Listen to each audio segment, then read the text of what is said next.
ago, and having a young soccer player of my own at the time, and having been a young soccer player, I was like, I'm going to meet that priest someday. I'm going to hear his testimony. So that was wonderful to finally hear Father Chase's story, at least in part. And I'm sure many of the rest of you have your own stories. We're all living some story of who we've been, who we are, and who we want to be. And so are our young people. And so it's just so important, so pivotal that you have this role you have within your school, as it were. I come from such a different background, and I'm just going to lay that right out there. As you notice, Sister named all kinds of sports, which are individual sports. Having done a lot of team sports, I just gravitated toward being my own most accountable person. You know, I was my own best competitor, and as my husband would attest, the soccer team, I just felt like they always let me down or whatever, or I let them down, and I'm like, I think I'm cut out for individual sports. So that was the direction I gravitated to. And you play this pivotal role in their lives right now. And I could look back. I might not remember some people in my life. I remember my coaches. I really remember my coaches. I remember what they gave me. I remember what I left behind that I didn't want from them.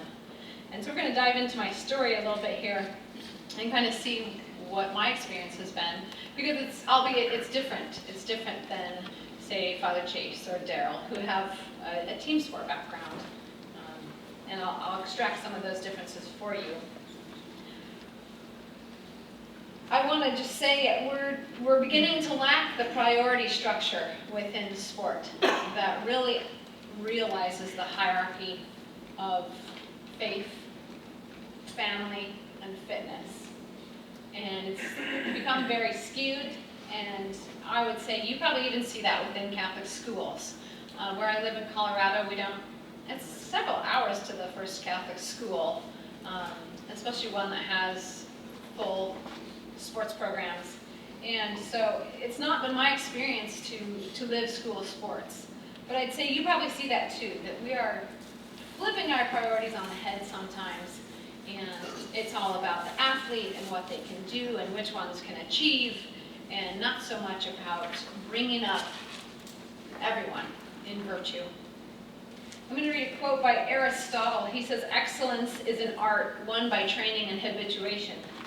We don't act rightly because we have virtue or excellence, but rather we have those because we've acted rightly. We are what we repeatedly do.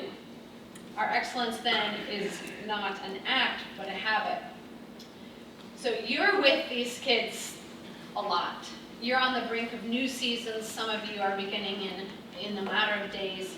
You're with these kids. So what are we going to make habit for ourselves and for our young people? What sports are represented here today? Is it anybody that's not a team sport? So, if obviously tennis, that's not exactly a team sport, but is anyone else really individual? Cross-country running? Yeah? Okay, golf? What else? So most of you are within the framework of team and what that can mean. My prayer is that you can just really grab onto what it means to have that team behind you, because as an individual athlete, it's super hard. I'm going to just go right to my script. I'm an athlete. I'm not a public speaker. I'm not. But your team, they need you. Not only your athletic knowledge and your love of the game, they need to see that warm, encouraging smile, that tough word spoken in love that corrects them. They need to see your constructive encouragement of them, every one of them, not just your best athletes, as Father Hanahan said. And what they most need to see is just this plain-to-read heart that's for God. They're going to learn the most from that. They're going to savor everything your program gives them for a long time. And so you can either give them, kind of metaphorically, a microwavable slop that was once frozen, or you can give them the meat and potatoes for success. And I mean success not just, in sports. I mean in virtue, in victory. Those two need to come together in our programs. My patron saint of my athletics is Pier Giorgio Frassati. And around 100 years ago, he said, "With every day that passes, I grow more and more convinced how ugly the world is, how much suffering that there is, and how much the good suffer the most. Meanwhile, we who've been given so many of God's blessings have repaid him poorly. And this awful reality, it just racks my brain. And so I ask myself, will I continue on the right path?" And he's asking this as a young athlete. Will I have the strength to persevere all the way? In face of this pang of doubt, the faith given to me at baptism assures that by myself I will do nothing, but if you place God at the center of all your actions, you will reach the goal. So if we can place God at the center of our teams, we can resound that with Frassati, that we will reach the goal. So I was that young athlete like Frassati at one point, and I took part in sports as though they were my whole existence. They taught me the strength, the agility, the grace, the competitiveness. They encouraged me. My mother was a single mom. She raised 3 of us children and worked 2 jobs while putting herself full-time through college. And I remember her being nearly in tears every year when we said we have to buy new swimsuits this year for the swim team, Mom. She was like, "Your suits from last year aren't worn out. I can't afford this." I mean, you didn't dare rip your cap or lose your goggles. Good stewardship was so insisted upon, not having it all handed to us. But I took part in those sports as though they were everything. And my mom, having been that busy, really was a wise woman to plug us into those programs. And so a lot of the influence I had from an extremely young age were the coaches. What were their lives like? What were they contributing to the community, to the sport? And so I latched onto that, and it was so influential. At the time, we also had a parish priest who was an avid mountaineer, and he would take us on peaks usually each Labor Day, if not more often, but we would pack up parishioners and go camp and hike a 14,000-foot peak in Colorado. And I thought, this is so cool. I am doing this with our priest. He loves the outdoors. Well, maybe faith and fitness can go together. You're young and little light bulbs start going off. Well, he would also take us on moonlight cross-country ski trips, and we would be out in the wilderness, and he'd celebrate the Holy Sacrifice of the Mass for us, like on skis in the snow on a dark winter night. And those little bits of experiences, maybe we did that moonlight Mass twice, so directed what I perceived athletics to be, that they could be for God in Christ. And so even if you can expose your people, your young people, yourselves, in even little pieces to incredible experiences that have impact, we should all be availing ourselves of that. And I obviously excelled at endurance sport. In Nordic skiing, I took the furthest.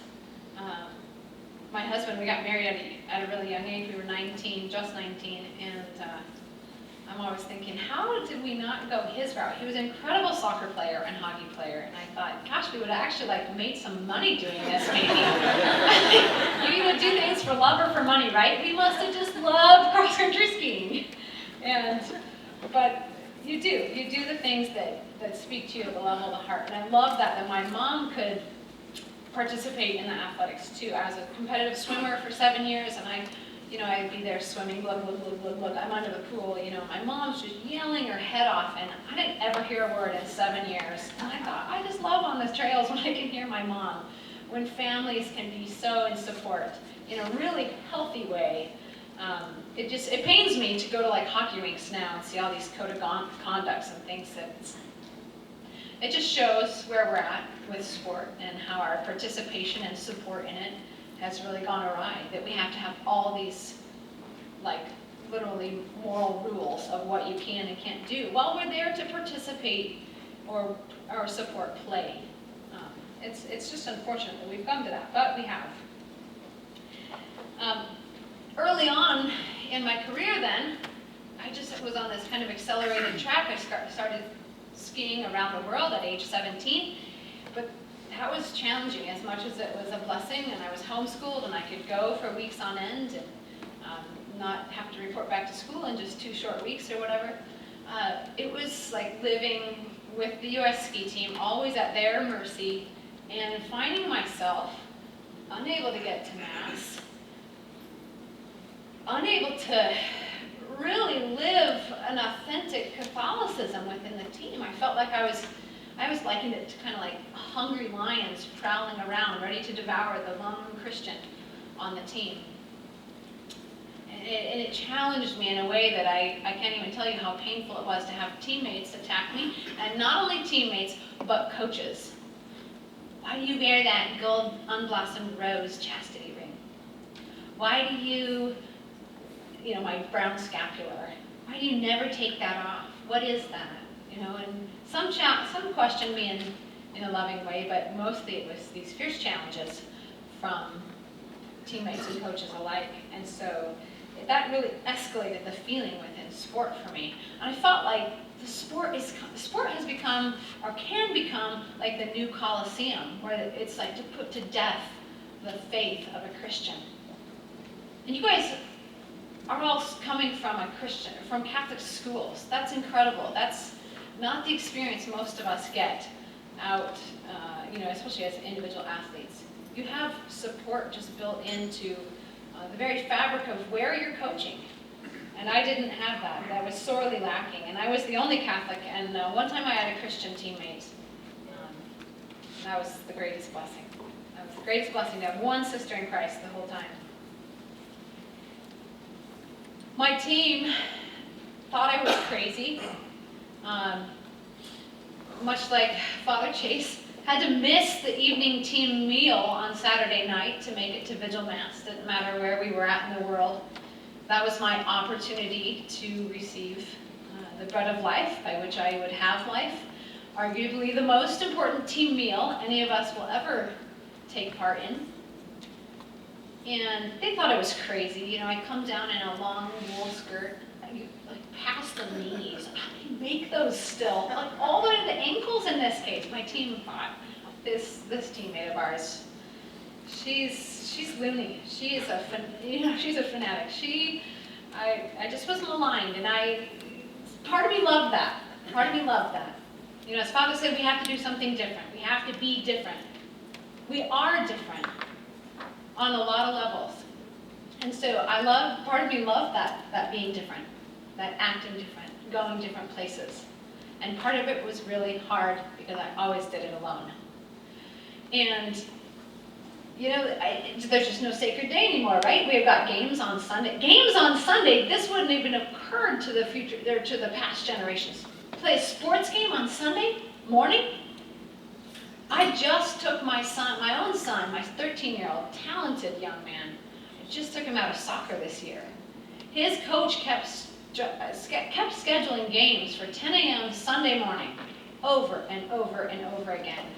And I just said, you know what? I can't drive him all over the state. I've got other children. I've got other commitments. I can't do this.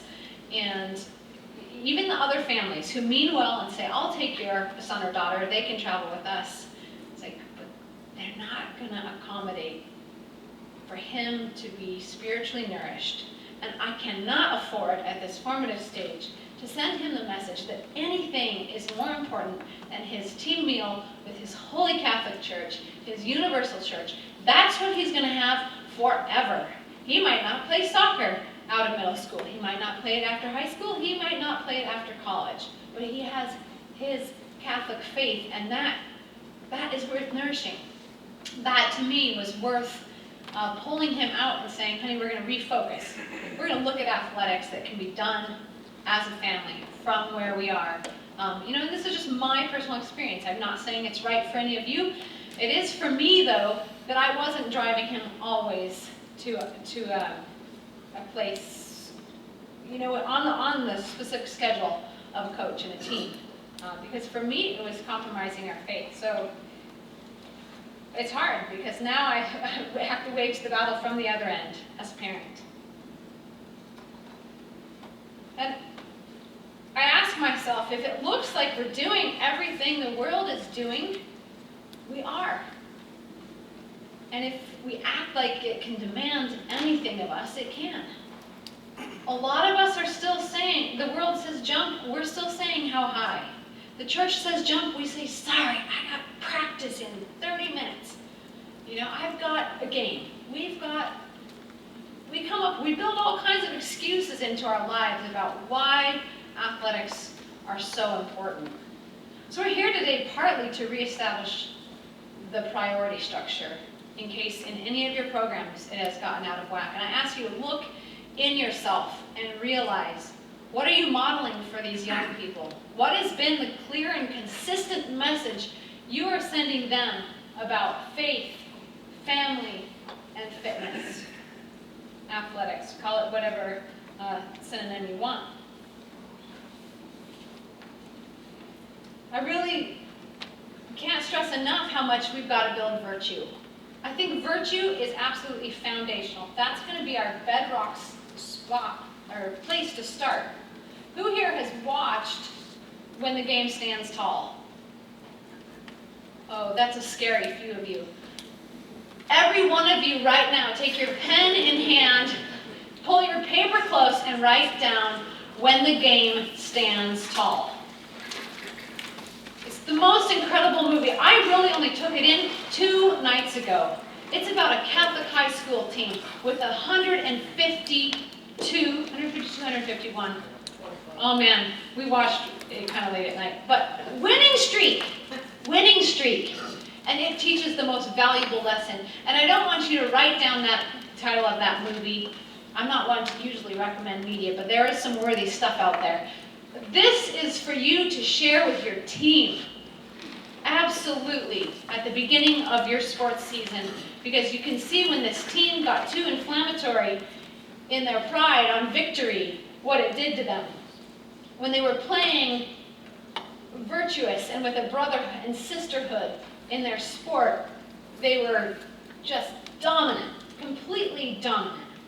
Okay, so that's the icing on the cake. We're going to build our cakes around virtue, ice them with victories. Okay? How did I get to be an Olympic skier? I didn't wake up one day and say, I'm going to be an Olympic skier.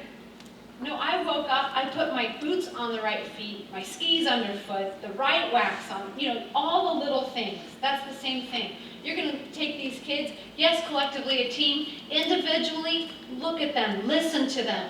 Take their little contribution, whatever it is, focus on their contribution they can give and raise the level of that.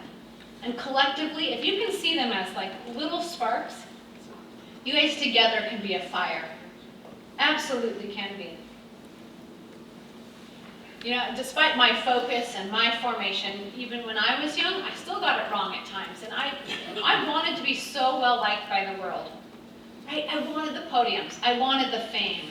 When I was ski racing across the world as a teenager, that's like living the dream. Living the dream. Right? Stand on those podiums. If our young people aren't formed and they're having those experiences, they might think that's all there is.